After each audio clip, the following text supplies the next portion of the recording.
Vraiment à comprendre comment la lecture transforme le cerveau et dans quel ordre elle le fait, avec quelles étapes. Je ne ferai qu'un très bref résumé ici parce que je pense qu'on n'a pas le temps et ça n'est pas le lieu, mais vous rappelez simplement qu'il y a une très grande différence d'abord entre apprendre à lire et apprendre à parler.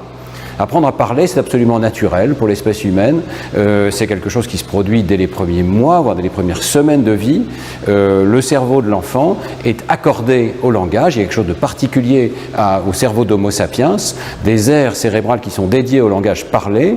Et donc, dès la première année de vie, l'enfant commence à apprendre le langage, la phonologie, le lexique, la syntaxe, la sémantique de sa langue, éventuellement de plusieurs langues s'il est bilingue, et lorsqu'il entre en CP ou lorsqu'il entre en maternelle, il a déjà un bagage de langage parlé considérable. Alors le langage écrit, c'est complètement différent.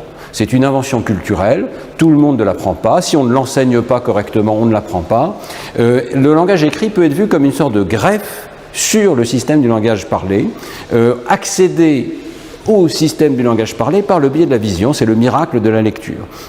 Ce qu'on voit sur cette diapositive, c'est ce qu'on a découvert sur les transformations dans le cerveau liées à l'apprentissage de la lecture, bien entendu dans les aires visuelles du cerveau et en particulier dans une aire tout à fait particulière que nous avons découverte, que nous avons nommée l'aire de la forme visuelle de mots. Il y a une région particulière du cerveau qui prend en charge la reconnaissance des lettres, qui apprend à reconnaître les chaînes de lettres et qui transmet ces informations d'abord aux aires phonologique, donc c'est la transformation graphème-phonème, ce qu'on appelle la voix phonologique, le décodage, et puis dans un deuxième temps, la même région transmet ces informations aux régions qui s'intéressent au lexique mental, aux représentations des mots et du sens de ces mots, c'est ce qu'on appelle la voix lexicale.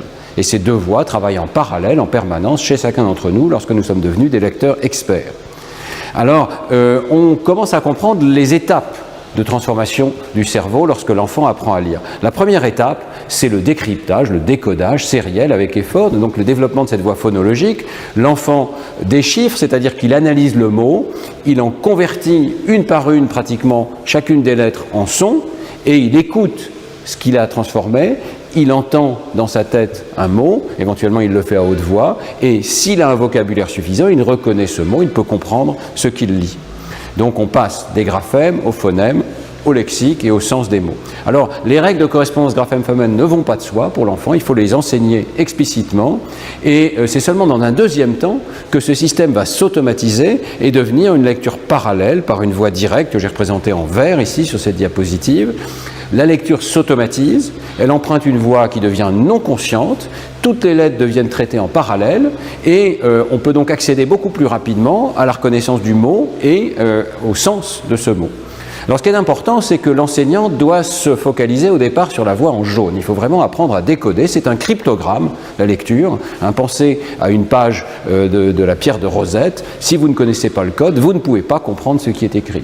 Mais ça ne suffit pas, il va falloir ensuite que la voix verte s'automatise, ça va venir avec la pratique de la lecture. On peut dire que c'est en lisant qu'on apprend à lire. Une fois qu'on a franchi cette étape de décodage, qui doit être franchie rapidement, on apprend à lire en lisant.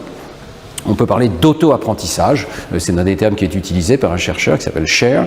Lorsque l'enfant sait décoder un mot comme lapin, il peut apprendre en toute autonomie à lier cette chaîne de lettres avec l'entrée du mot lapin dans son lexique auditif qui existe déjà dans son lexique mental de la langue orale et donc à créer cette correspondance entre la chaîne de lettres et le sens du mot correspondant.